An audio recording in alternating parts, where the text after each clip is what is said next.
Hello, everyone. Good afternoon. We'll get just started in just a minute. Thank you, everyone, for taking the time to join us this afternoon.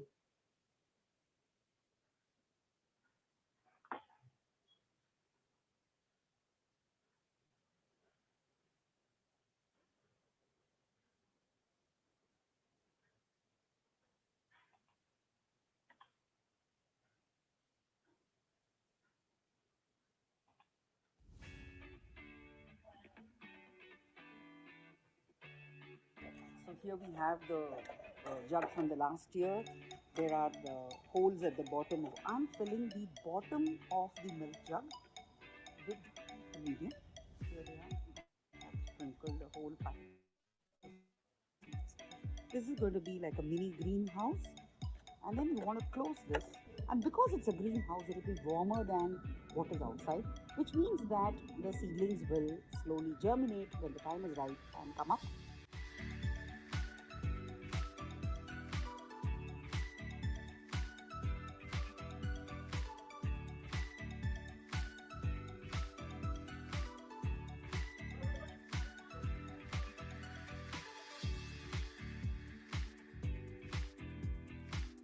Hello. Hello. Good afternoon. Thank you for joining. We'll get started in just a moment.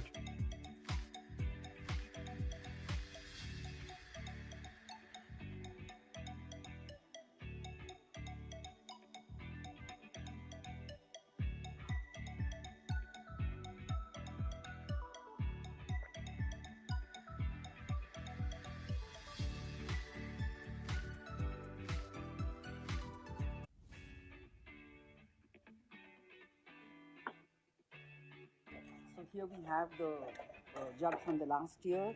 There are the holes at the bottom. I'm filling the bottom of the milk jug with medium.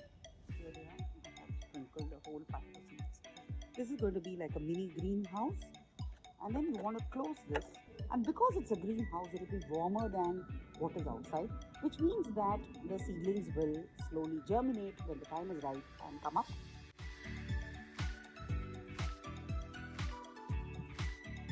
Apakah jangkung? Selesai macam.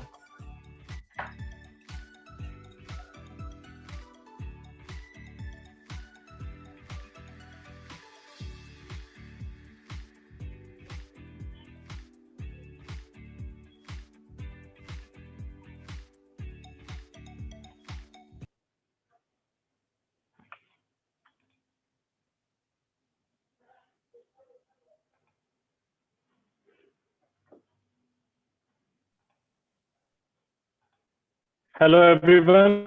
We'll get started. Good afternoon, everyone. Thank you for taking the time to join us today. My name is Sandesh Shinde. I'm a volunteer with Green Cell and will be your host for today.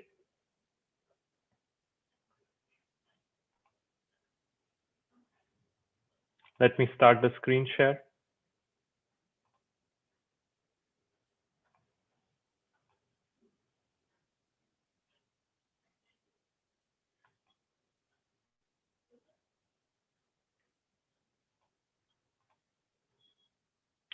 So welcome to Green Cell's webinar on Can Sustainable Energy Use Impact Global Climate Change? Green Cell is a nonprofit volunteer-run organization. We are passionate about raising awareness of human-created environmental issues and promoting conscious consumerism. As part of our efforts, we run many community projects such as cleanup drives, food rescues, and recycling campaigns. Our objective is to help everyone to incorporate big and small changes in our daily lives, which will go a long way in reducing our negative impact on the environment and the natural world. Simply put, our aim is to help everyone go green. Given the current COVID situation that we are in, we have been hosting a series of online webinars. These webinars are held every second Sunday of every month. We have conducted webinars on composting, growing your own food, recycling, hydroponics, and few others. All of this is catered towards making our lives green and reducing our carbon footprint. For next month's webinar, as you just saw the video, our presenter is Uma Shashikant. The session will be focused on winter sowing, seedling start, and a solid soil adamant in preparation for the 2021 gardening season. So we hope you can join us for the next one as well in February. Before we begin, we have a very short quiz for all of you. Can we have the quiz, please? You should see a pop-up on your screen with 3 questions. We would love everybody to provide quick answers before we start this session.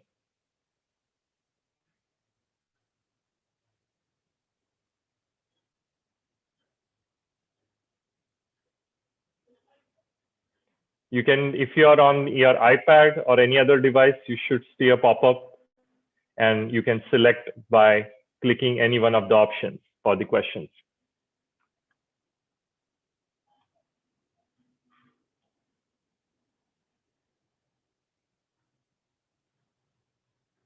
We'll give it just a few seconds for everybody to respond.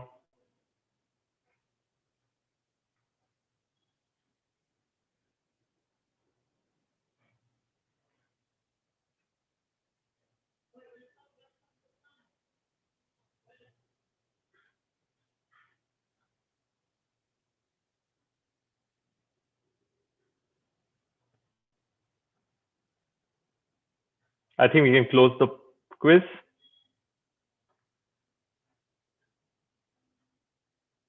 Very interesting results. So first answer, almost everyone got it complex but solvable. That's very interesting. And then for the sources of greenhouse gas emissions, I think we are having many different views. The most being transportation, which makes sense. And the last one, almost a lot of them are saying all of the above. Very good. So now let me take the time to introduce today's speaker. It gives me great pleasure to introduce you all to our speaker for today, Dr. Chaitanya Narula. Dr. Narula received his Ph.D. from India and MBA from the University of Michigan, Ann Arbor. He was a postdoctoral associate with Professor Heck, who is a Nobel Prize laureate from 2010, Alexander von Humboldt Fellow with Professor Noit, University of Munich, and research associate with Professor Payne. Dr. Narula joined Ford Research and rapidly rose to executive ranks on the technical ladder before moving to Oak Ridge National Laboratory as a distinguished R&D staff and group leader. He holds 51 US patents and has over 100 publications in his name.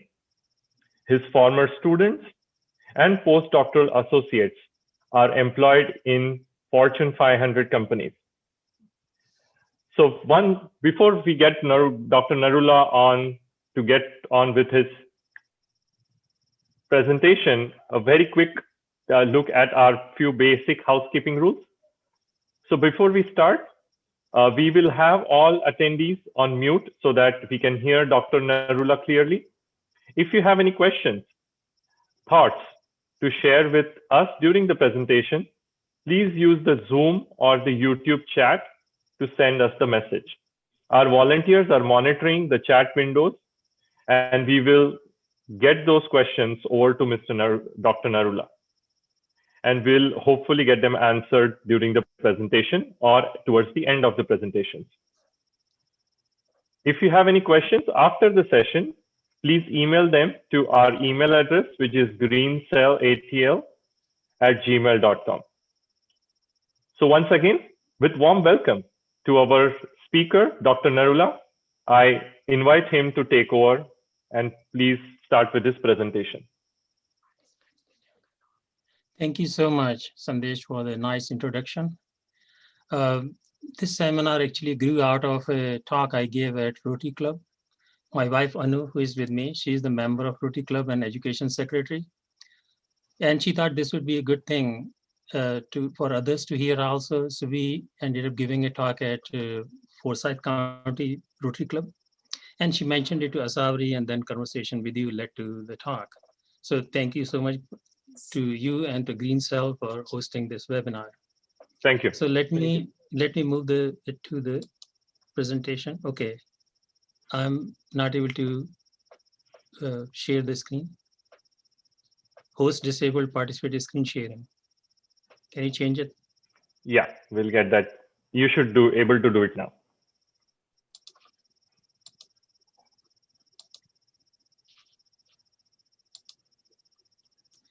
Okay, so if you go to NASA website, you will see this picture, and that is very, very dramatic.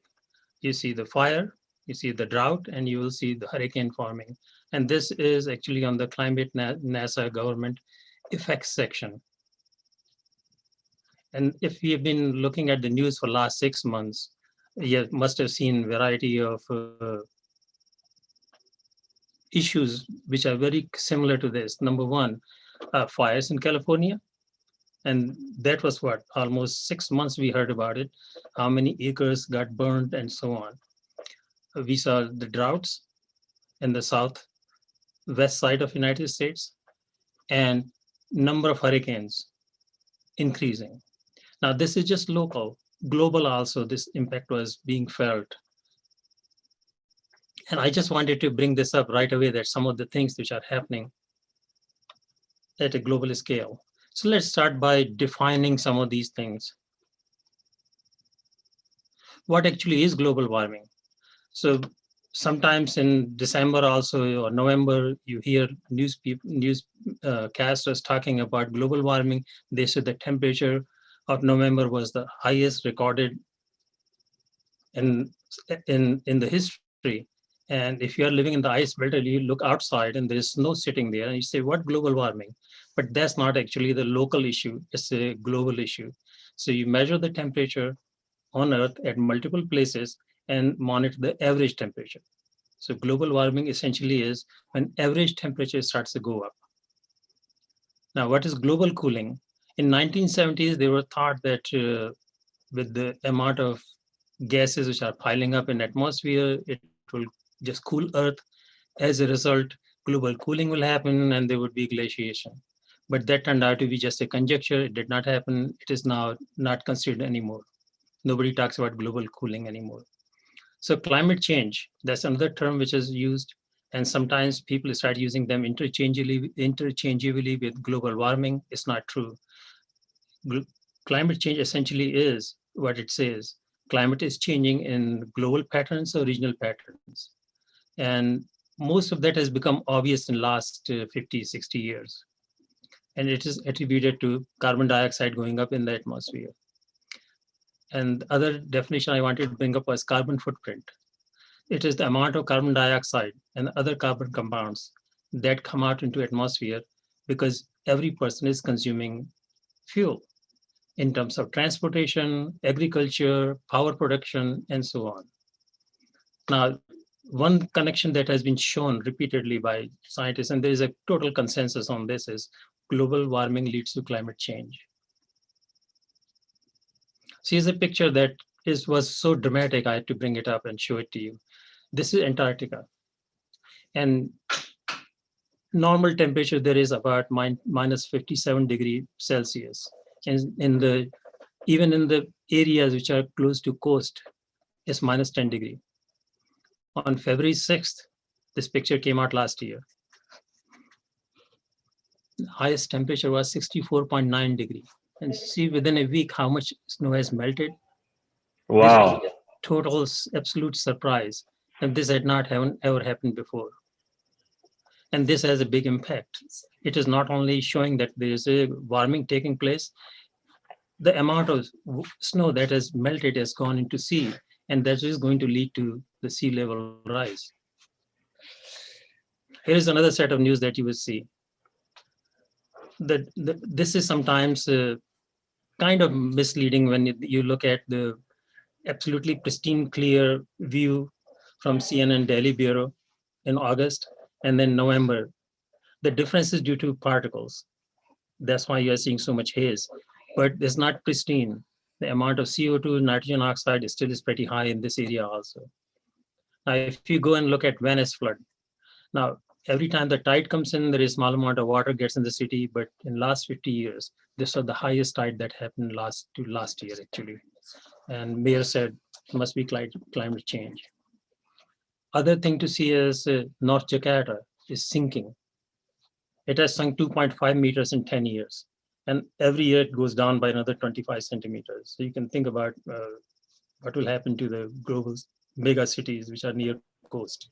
Wow, that's scary. Yeah. So now question comes in is how do you measure temperature, global temperature? So to get a complete picture, scientists use temperature measurements from air above the land, ocean surface, use the ships, buoys, and satellites. So there are 4 databases available. And some of them are in public domains. So anybody can go and look at the data. They can plot the same plots that I'm going to show. One of them is the UK Meteorological Office and Hadley Center. It is jointly with the University of East Anglia, and it is called HEADCRUT4 database. You can actually type in Google and HEADCRUT4, you will get there. NASA's one is the best one. It is GISTEMP. It's 99% of globe is covered. Then NOAA also has a database, MLOS, which is very close. The weakest database is Japan Meteorological Society. It covers only 85% of the globe because they have very little data from Africa, Asia, or North-South poles. So essentially, all these measurements are taken all over the globe and then compiled, and then average temperature change is monitored. So what does happen? This is the plot. Again, you can see it from NASA side. All of them show the same trend. So you have to have some standards. So 1950 was decided as a standard, and the data was to be compared against that. All databases show us beginning 1960s, slowly, gradually the temperature has been going up. All 4 databases show the same trend. Japanese somewhat less, partly as I said, because they don't have good data from Asia. So temperature has been going up practically every year, just slowly. It's been like 40 years, looks like, right? That there is no trend of going down. No trend of going down. It's just up and down, but it goes, on the average, it goes up. So they started looking into what changed between last 50 years and before that. The biggest change was certain gas concentrations went up, and the amount of gases that went up was CO2, methane, nitrous oxide, fluorinated gases. And I do want to mention, before I joined Ford Motor Company, I did not really understand how this all has an impact. And I was surprised after joining the chemistry department, practically was focused on studying the impact of tailpipe emissions and what happens when they get into the air. That's where I learned that how the gases, they are reacting with not only the existing atmosphere, but sunlight, methane, nitrous oxide, they all combine and they create various new compounds. And is large number of compounds that exist there, because other sources are also emitting some compounds, such as plants. They emit some oils and fragrances. They all are reacting with these gases. And some of these compounds are very, very toxic and harmful to us. So looks like it's not only CO2, but the combination of CO2 along with many other, it's making it even more dangerous, right? Very dangerous. And as the biggest culprit is carbon dioxide, so let's focus on this one and see what is going on with CO2. So if you look at global carbon cycle, ocean actually emits CO2, and this is 332 gigatons per year, but it absorbs also. So you get about 6 gigatons surplus. Vegetation and land, same thing. It emits and absorbs. You get about 11 gigatons surplus there. So 11 plus 6 is 17 gigatons, you have excess. But you look at fossil fuel. by all our fossil fuel burning activity, we pump about 29 gigatons extra, is approximately 13 per year, 13 gigatons. Yeah. And that excess has gradually increased the carbon dioxide concentration in the atmosphere. Here are the plots. You can find that also on NASA website. This is the 1950s level. Goes back to 800,000 years. And this is the current level of CO2. So we are currently at about 400 to 500 ppm. In 1950s, we had 300 ppm. In the history, it has never crossed this number. Now you see this number where it goes up. It is the post-glacial activity. So when the ice age ends and you go back to normal age, at that time CO2 is released into atmosphere. It goes up and then it goes down again. It stays normal for some time, and then it starts to go up again before just right after the glacials start to melt. The big question comes in is how exactly do you get these data? I mean, going back to 800,000 years. So these data are coming out from Russian Vostok station in East Antarctica. The way it is done is they drill a hole and collect ice samples. Now, there is ice cores contains carbon dioxide trapped in it. Using carbon-14 dating, they know what the age of core sample is, and they can measure the concentration. So this is a collaboration between US, France, and Russia. So it's kind of an international activity. So you cannot say just somebody, one group is trying to push it. It's real. And ice cores collected, they have gotten to 2.24 miles. I think the number has gone up in the last 2-3 years. So here are the data for 4 climate cycles going to 400,000 years, and you can see what is going on. So during glacial interglacial transition, CO2 goes up from 180 to 280 to 300 ppm. But as I was showing that during last few years, compared to 1950, now we have crossed to close to 400 ppm. So it looks like we have simply broken the cycle, right? There was a natural cycle of Yes. up and down over hundreds of thousands of years. And in the just last few decades, we just have completely alleviated it, which is very mind-blowing to look at. Yeah, you have to look at this way also. In last 50, 60 years, globally, the number of cars have gone up, the power production has gone up, the population growth, as a result, agriculture has gone up. So every activity that we do leads to emission of carbon dioxide, and amount keeps on increasing. And nature has not been able to create a balance. So this excess is there. So these data clearly show that CO2 is going up, and that is connected to the climate change. So how do we reduce it? Just reduce CO2 emission, and that will help with the climate change. So this is the source. That was one of your questions too. Transportation is about 29%. Power production is almost equal, 28%. Industry uses 22%. Commercial residential is only 12%, and agriculture is 9%. But the tough part is 90% of that is produced by using non-renewable sources: coal, natural gas, petroleum, and nuclear. Some people like to call nuclear as a renewable, but in the end, the amount of waste that is produced, nuclear waste, and it has such a long life. It requires so much energy to collect and store it properly so it does not lead to other crises that can happen. So other groups, actually US Energy Information considers that into a non-renewable system. Renewable is pretty much 10% right now in US, but it's a good start. This data come from 2015 and it's slowly increasing, mainly because prices going down and biomass use is increasing. So the one which is heavily in use is biofuels. Solar is going up. Hydroelectric has reached to about 25% of renewable. It's not increasing because you have to build a dam to do something like that. So how do we reduce carbon footprint? We can reduce dependence on fossil fuel and increase this segment. or Yes. we capture CO2. So it does not go into atmosphere, do something about it.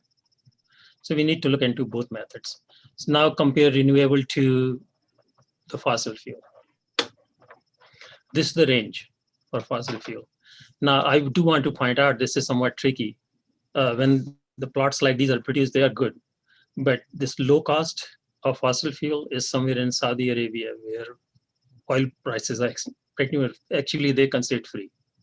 The Yeah. total cost is just running the plants to make gasolines and diesel. On the other hand, these are most probably the Europe and maybe some other countries where taxation is very high. But regardless, biomass is more competitive. It has gone lower side. Geothermal, hydro has always been very competitive. So it has been used in several countries. Solar is gradually becoming cheaper. Concentrated solar is still outside the range, but it's going to slowly come down. Wind, especially onshore wind, has been competitive. However, that has other issues. So we'll talk about that a little bit later. Now, other big issue is how do you develop infrastructure? So right now, utilities have been very cooperative in helping grow those. And that becomes obvious too, as we talk some more about it. Now, one thing that is given, fossil fuels are finite. At some point, they are going to go away. They will be depleted completely. If you look at where the fossil fuels are, the biggest deposits of coal is US, Russia, China, and India, and Australia, to some extent Kazakhstan. Oil, on the other hand, mostly you see Middle Eastern countries in the Middle East. Look at natural gas, that is still Russia, and again, the oil producing countries. But they are going to deplete. That's a given at the amount of consumption we are doing. Because these are the known reserves. They are not increasing, no new reserves are being found. So let's talk about what would be the options. One of them is biofuels. So flex fuel vehicles have been around now for what, 1980s? They first came out, and they are quietly sold as normal cars. People don't even know they are buying flex fuel vehicles because that has not been a selling point. If you open the driver's side door of your car, it will tell you what kind of fuel it can take. So the flex fuel vehicle can take up to pure gasoline to 75% ethanol, E85. If you have a flex fuel vehicle and you can find E85 anywhere, you can use it. But the rest of the cars, they cannot use more than 10% of ethanol blended in gasoline. So that too happened because of the Energy Security Act of 2006.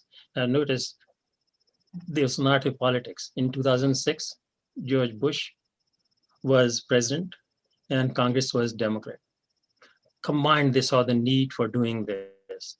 It became the Energy Security Act. Both sides agreed that this has to be done. As a result, it became a regulatory requirement that 10% of ethanol has to be blended into gasoline. Since then, all the gasoline sold in US has 10% of ethanol. There was some issue to increase it to 15%, but car companies said, no, the technology doesn't exist to convert the existing cars. Now, you need to understand something like US at present has close to 240 million cars. That many cars, if they start consuming 10% of ethanol, it will reduce the amount of gasoline which is being burned. Now, ethanol is part of the global biological cycle. So it does not increase the amount of CO2 in atmosphere. Gasoline does. However, to be able to retrofit that many cars with a technology that can allow using more than 10% is not possible, realistic. So the newer cars which are coming out, they can probably handle 15%, but it is not easy again. What does happen is that ethanol goes and corrodes the engine components, which are made of aluminum, and you have to adjust the catalyst. So that is the main issue. So in any case, with the introduction of this 10% ethanol blend, 14 billion gallons of ethanol started in use, and that much gasoline was taken off from the consumption per year from US alone. Diesel is actually mixed with biodiesel and also has a blend oil of 20%. This biodiesel is kind of misnomer. It is really esters of acids, and these esters are not truly hydrocarbons. The result is when you cross more than 20%, the nitrogen oxides and soot start to increase, so you cannot do anything about it. So one thing one can do is, if possible, buy a flex fuel vehicle, and whenever possible, use E85. So one important thing was that ethanol production is all from corn, and that was not a very desirable thing to happen.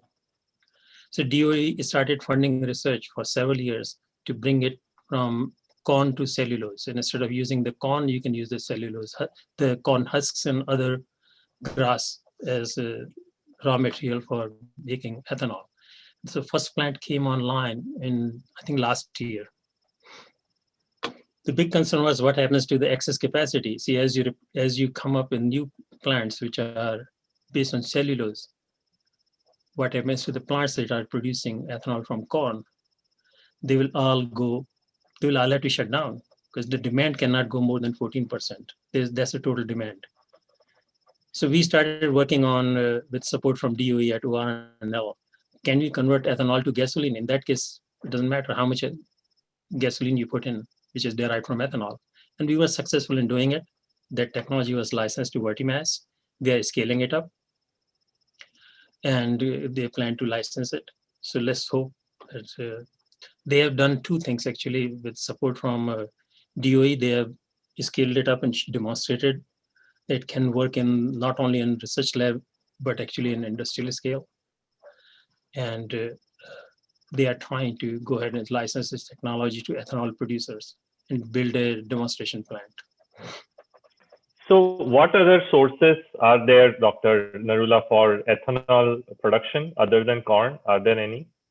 In US, it is corn, but in Brazil, it is based on sugarcane. Now, sugarcane is fully acceptable, partly because the amount of energy that goes in sugarcane, you get about 2.5 times more energy out of ethanol that is produced from sugarcane. However, sugarcane is not a crop in US. So the crop in US has been corn. So it was kind of a thought process that if you don't limit it to the food crop and you go into the waste, it would be better. So that's why they start going towards cellulose rather than either sugarcane or corn. Now you should know Brazil pretty much has 100% transportation happening with the ethanol blended cars. These are all flex fuel. From the very beginning, they said we are going to do it. That's awesome. The bad part is that all the ethanol producers, car producers, everybody is subsidized and nobody wants to get off the subsidy. But regardless, it is doing good for the environment. Yes. Okay, so the main limit of biofuels is, even if it's highly successful all over the globe, you can use about 5% you can replace about 5% of fossil fuel. Then what do we do about other technologies? So this is the solar cell. A typical solar cell is made of P-type silicon, and N-type layers are produced, so PN junction is formed. This is typical what you will see. So most of the people who are using solar cell powered calculators to anything more complex, they all have the same solar cell. It is based on pure silicon. The oxide cells are being researched, and if they actually make it to market at some point, they would be really a nice improvement. And they need to have at least 14% efficiency. Silicon efficiency has gone up as high as 25%, and 30% efficiency is possible. That basically means the amount of solar light which is going on the cell, how much of it is converted into electricity. So I was also briefly involved in this work for about a couple of years, because PPG was trying to develop an oxide-based solar cell, and they got in collaboration with Colorado State. They were trying to scale up their oxide cells, but their interest was in anti-reflective coating also, which is needed to prevent all this sunlight being reflected out in glass. So they went over and looked at the literature. They found only one of my papers that showed I can make a high silica titanium film. And that work was done for Ford when Ford still had Ford Glass. It was actually done with the idea that you have an anti-reflective coating in your windshield. And in that case, you can use multiple colors for your dashboard. I mean, right now, if you're driving a car and you put a piece of paper, you can see the reflection on your windshield. Right. So we were trying to eliminate that. But that is the same technology which can be heavily used in solar cells. So after about 3 years of work, PPG reached to a conclusion that they cannot cross 12% efficiency based on the technology that exists today on oxide. So they gave up that project for the time being till research improves it. However, they have adopted this entire reflector in their system. Yeah, a typical question that most of people have, right? Solar, that, okay, what about an area where there is not too much of sunlight or it's more cloudy, something like United Kingdom or even Oregon or the northwest corner of United States. So there have been some technologies where they are trying to capture, like even if the rain falls, then it's like an advanced solar setup where it can capture energy out of solar as well as the raindrops. So is that Yeah. something that's getting more traction?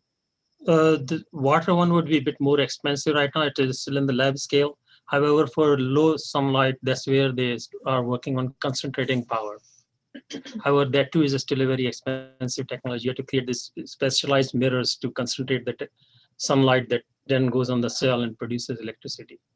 A I big see. issue is what do you do? Because when in the night, if you, let's say you put a solar panel on your home, try to use it.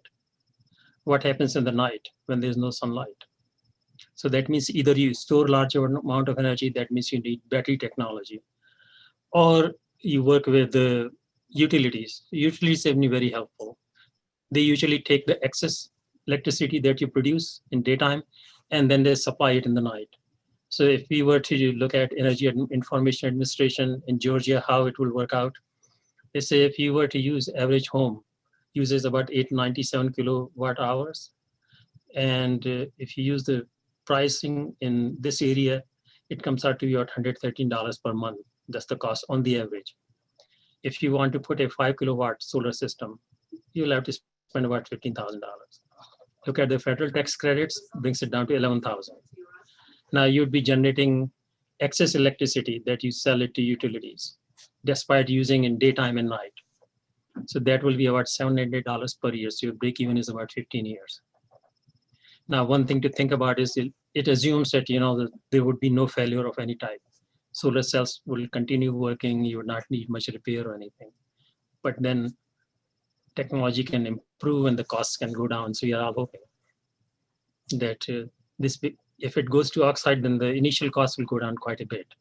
It will become really competitive. Let me quickly go over wind power. Now, windmills have been there for a long, long time. And this is a different wind power versus windmill. You see any old Western movie, there's a windmill always near the railway station where train comes in. They were just for grinding or taking out the water. Wind power is actually runs a turbine and generates electricity. And they are utility scale, which are fairly large. They can do 100 kilowatts.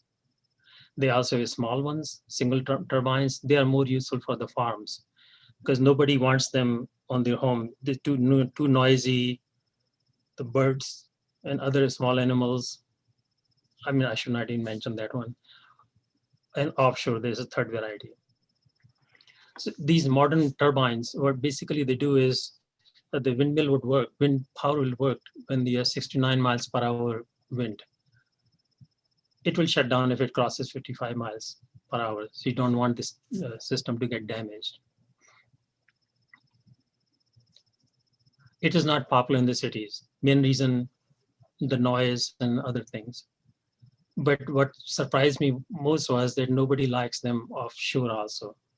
People complain when they don't want to go to beach and see here's all windmills. But if you drive in California, you can see the wind powers on mountains and multiple places. So on West Coast, it's getting more acceptance than other places. I was talking once with one of the person who was doing research, and his view was that if we can put all the wind power systems in South Dakota, area which is in South Dakota, and that's a windy area too, that can provide pretty much all the needs or energy needs of United States. How that's not something easy to do. So there is another thing to think about is, okay, so this is the new technology side. What can we do about capturing CO2? So half of the fossil fuel is used in automobiles. Other half is used for power generation. So is it realistic to capture CO2 at power plant? Yes, technology exists. You essentially use amine solutions to capture it. Then you transfer it to the places where you're taking out the natural gas. So there is space where from in all those wells from where natural gas has been taken out, and you can pump the CO2 back into those wells. And here's a plant which DOE funded. It's a Paternova plant. It's the world's largest post-combustion capture facility. Unfortunately, the cost goes up because everything has a cost associated with it. So power cost goes up by 40 to 70% if you capture CO2. We did some work on liquid membranes to capture CO2 also. So can we say that plants? Can we say that such plants are like zero emissions almost, since they capture everything? Yes, because the power plants were already dealing with all the nitrogen oxides and any hydrocarbons that can come out in sulfur waste. Only thing that they were not able to deal with was CO2, but now with capturing CO2, they are pretty much zero emission. So the captured CO2, as you said, it goes, one of the areas it can be put in is the natural gas wells, right? The unused ones. Yes. So what is the long-term impact of that, or is there any? Like, I mean, is there a maintenance to making sure the wells don't, get compromised or anything? No, there has been some work done, and they say that if we have to reduce the leakage, because there would be some amount of leakage. Now, if leakage crosses 1 or 2%, at that point it would be useless, because over time there would be an equilibrium. There is the amount of CO2 you put would also come out. So you have to practically eliminate the leakage if you are going to use that technology. The best one would be to take the CO2 and reduce it into something.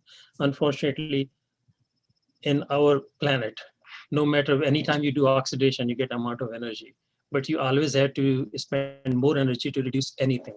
So if you want to reduce CO2 to hydrocarbons, you'll be spending more energy than you will get out of burning that hydrocarbon. So the only way to do it would be to use the energy which has been produced either by a source such as renewable or waste, which will be wasted if you don't use it. Right.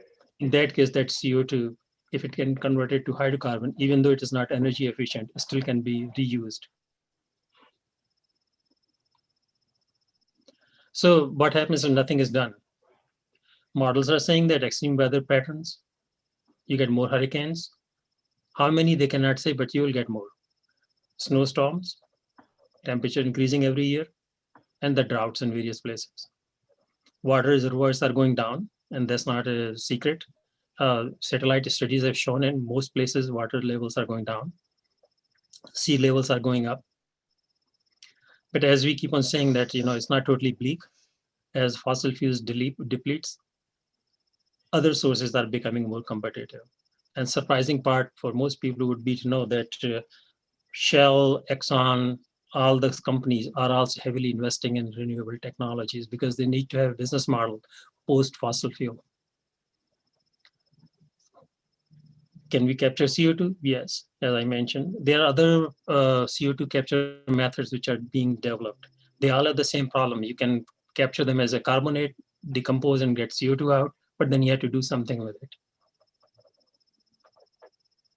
So extreme weather from global warming, yes, there is some evidence to link heat waves, coastal floods. May change with global warming, but degree of change is not established. How many more, as I was saying, how many more hurricanes or droughts or forest fires will happen? There are going to be more that are going to happen. And for tornadoes and earthquake, definitely there's no evidence that shows that you can have more tornadoes or earthquakes. This was another example. I showed the California fire on the very first page, but this is what happened in Australia. The central part of Australia had a massive fire, and we saw all of these on TV also last year. And basically the studies that came out, they've been attributed to climate change. The frequent fires in California has become kind of every year this is happening, but the 20 largest fires have happened since 2000. Before that, yes, fires have been happening, but the size of fire, the largest fire that have happened only in the last 20 years. The government panel, intergovernment panel, climate change, said upper limit of sea level rise will be about 59 centimeters by 2100. That means several countries will be underwater. I use Maldives as an example. It has 200 islands. They would be underwater. I just want to bring up a movie which was Day After Tomorrow. It came out in 2004. Can that happen? Yes, but not over 1 hour and 90 minutes. It will happen over several years. Yes. So what can we do? Question, Dr. Narula, for this, Sure. the fires, right? So Yes. how exactly it is connected? Like there have been so many theories about this, that why are these fires getting bigger and more destructive with global warming? What's the connection? The connection is that as climate pattern change, you don't get enough rainfall, so the area is dry. And longer it is dry, higher risk. So more area is dry. For example, most of the central Australia where the fires were, all these northwestern Australia and climate change, all of that happened because that whole area did not get the amount of rain it used to get for several years. And that long-term drought created very ideal conditions for fire. I see. So it's obvious that you can switch it over, it's investment, but several countries have gone 10 to 12%. Germany, UK, Sweden, Spain, they're all producing 10 to 12% of their power from renewable sources. So increase in renewable use will decrease, will happen if you can decrease the initial investment of these renewable. So for example, if you have to spend much less, say $4,000 or $5,000 to get solar panels in your home, I'm pretty sure a lot more people would be willing to do that. But we can do some things like, simple things, combine multiple trips into one trip. So you spend less fuel, flex fuel vehicles. When outside weather is good, don't just open the windows and switch off the AC. In winter time, you can open the shades in daytime, because these glass, they don't filter out IR and it heat up the room. Recycle, then use your judgment to reduce the natural resources. And I do want to thank all of you for listening to this talk. Be happy to take any questions. We want to wish you all a happy new year from our family to yours. Sure, thank you. Yeah, we do have questions, Dr. Narula, and we'd like to take them right now. So Okay. Mahita from our participants has a question. So does having an electric car make a significant impact? It's a difficult question. If you have electric car and you are using it at the point of use, you are not emitting any pollution. However, power plants still are in the process of being converted to zero emissions. So at least there is a possibility of using the technologies to capture CO2. So yeah, in a way that does have an impact. Over time, it would be lot larger impact than it is now, because still lots of power plants are emitting the gases which are going into atmosphere. Right. And if solar becomes much more feasible economically as well, then you could use solar power to power your, charge your electric car, and then it would be truly environmental friendly. Yes. Another question from our participant Chandana. Is there any alcohol other than ethanol that can be used? There was a time where New Zealand was making all of their gasoline from methanol, because they had quite a bit of natural gas, but they did not have any oil. So they converted all the natural gas into methanol and then converted that into gasoline. That plants ran till 1995. At that point, the gasoline prices dropped and that became non-competitive. Then they abandoned it. So methanol can be converted. Butanol, you do not need to convert. However, butanol cannot easily be produced in large quantities in a very effective manner from biomass. Okay, So ethanol is right now the best option.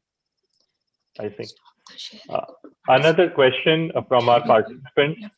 I have heard that colder winters leads to more fires in the summer. Is there a connection, and why is that? Excuse me, what was the question?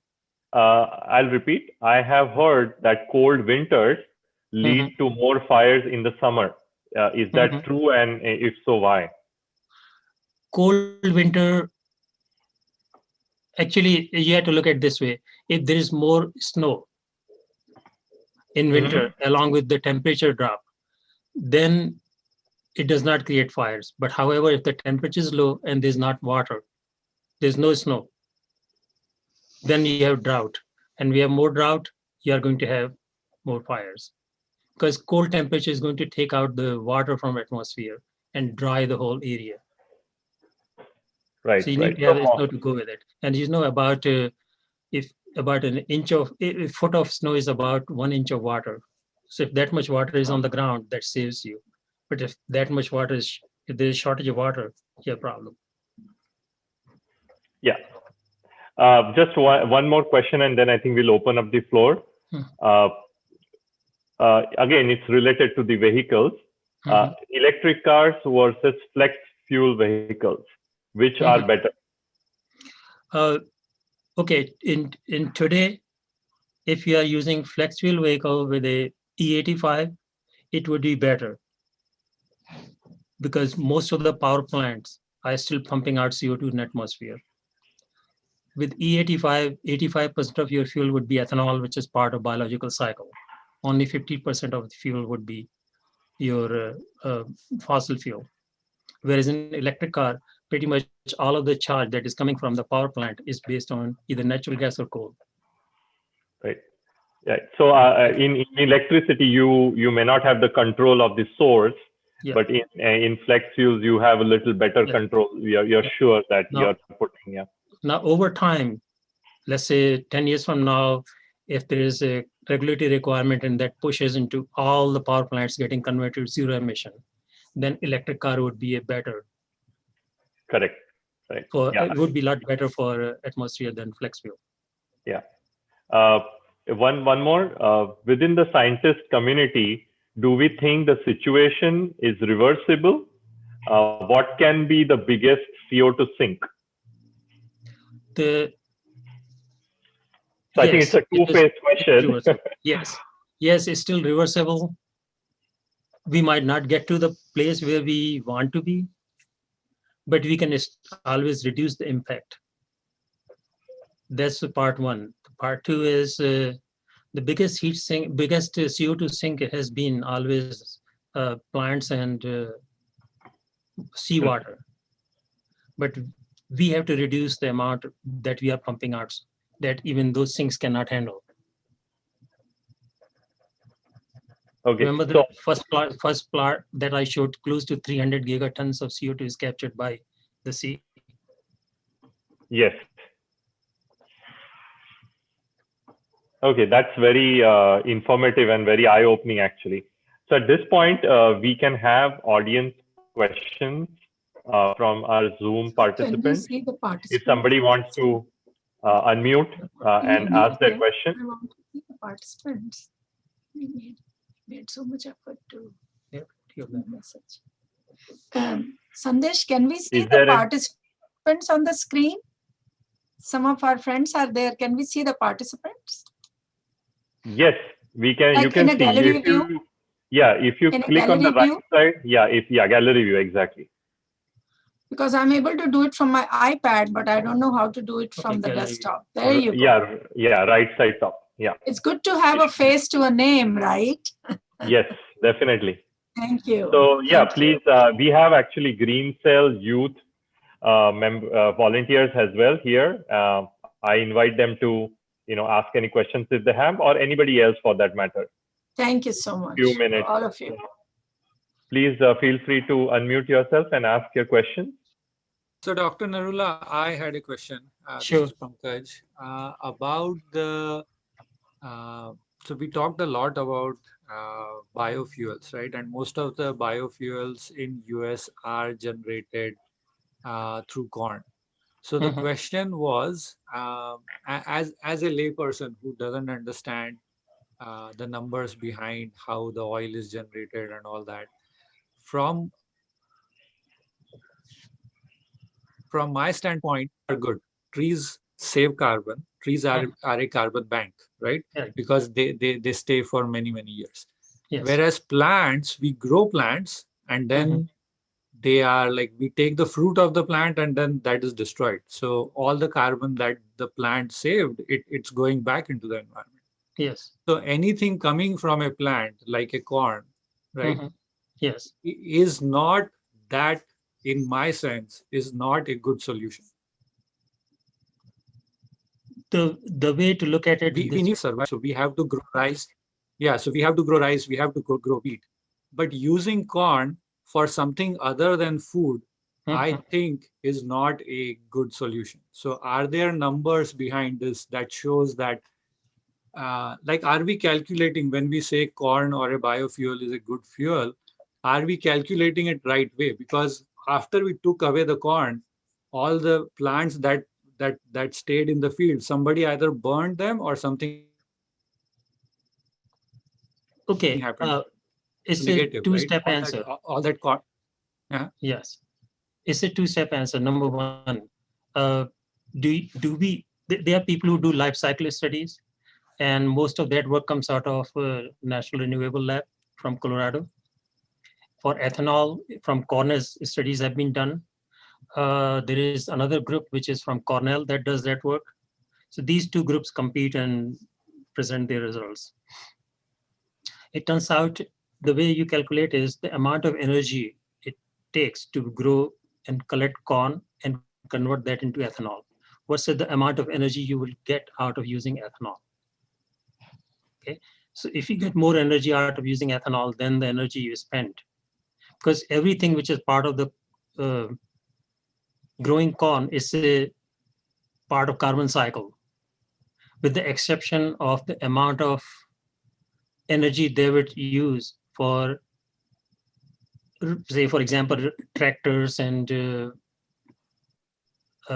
fertilizers and so on.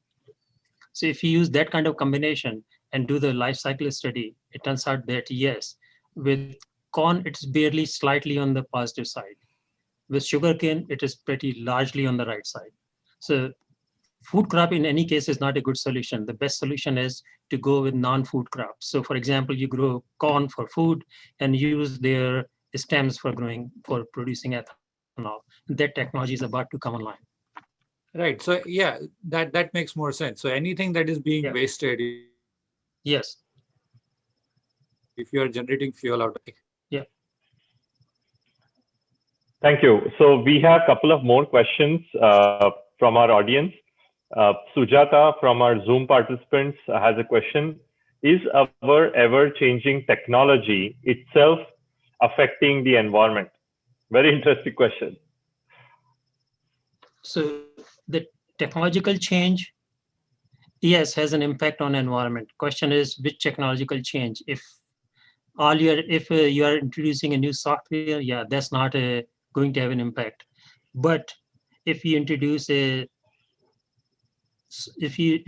any technology that consumes tremendous amount of carbon, that has to come from some source. And if it is going to be from fossil fuel, that is not going to be a good thing for the environment.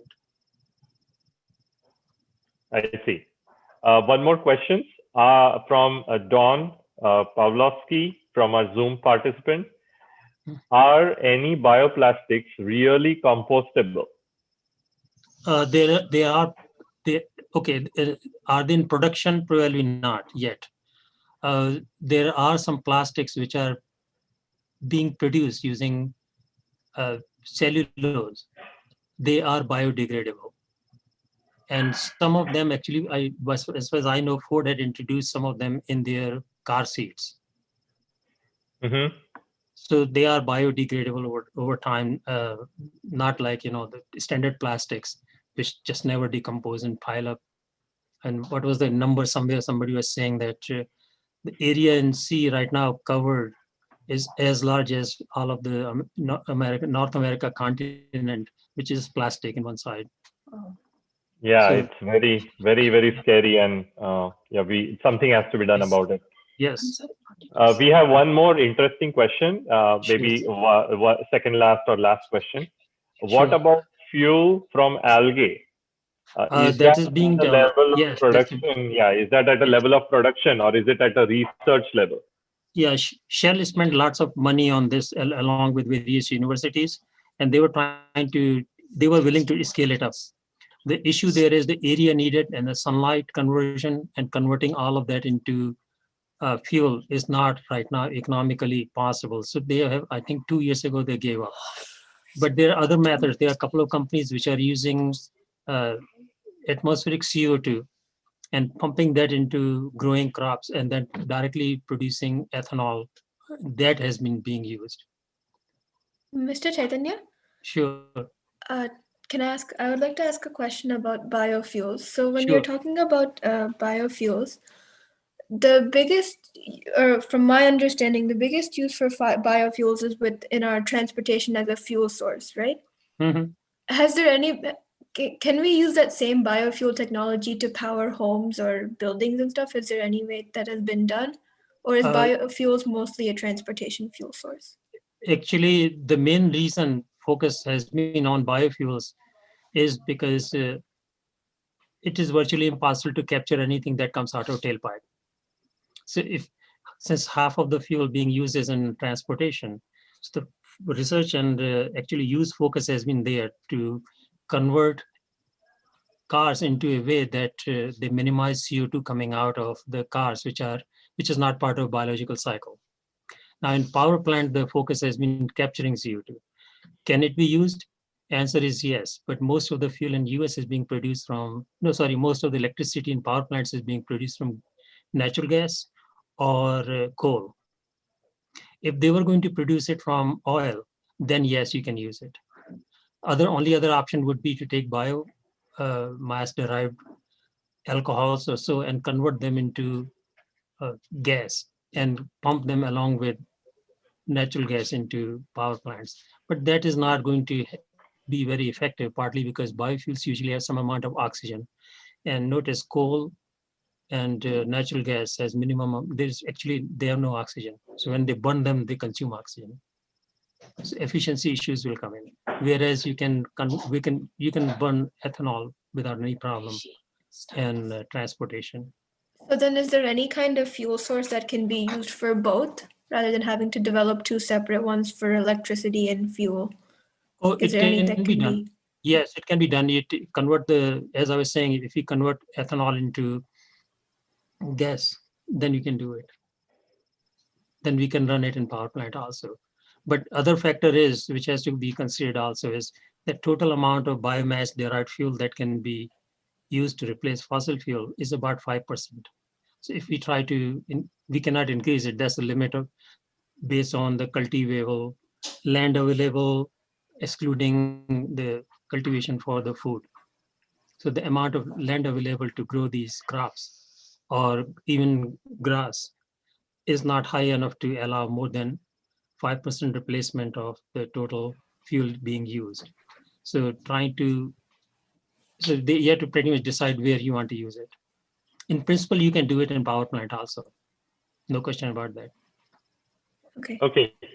I think with that interesting question, we will call it a session today. On behalf of all of us at Green Cell, and I assume from our participants, I would like to thank Dr. Narula for a very, very informative and eye-opening session. And also thank you all today for attending today's session. We sincerely hope you enjoyed and learned a lot from this webinar. We will be sharing the presentation for today to all the registered participants shortly. I would like to request you all to take a moment to fill in the survey. It's on the screen. You can go to that link and it will just take less than a minute. It helps us do our future webinars much better. We would like to learn from you. Please do also visit our Facebook page and Instagram page at Green Cell ATL. to know more about our upcoming events and also ways to go green. We also have a YouTube channel where you will find recordings of our previous webinars and other useful tips as well. Our next webinar will be on February 14th with Uma Shashikant. The session will be focused on winter sowing and seedling starting in preparation with the 2021 gardening season.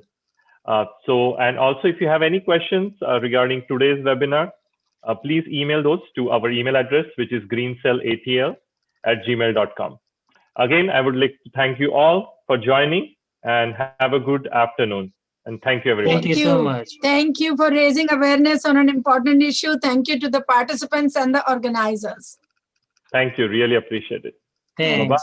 Thanks for doing something so critically important. Bye. Bye.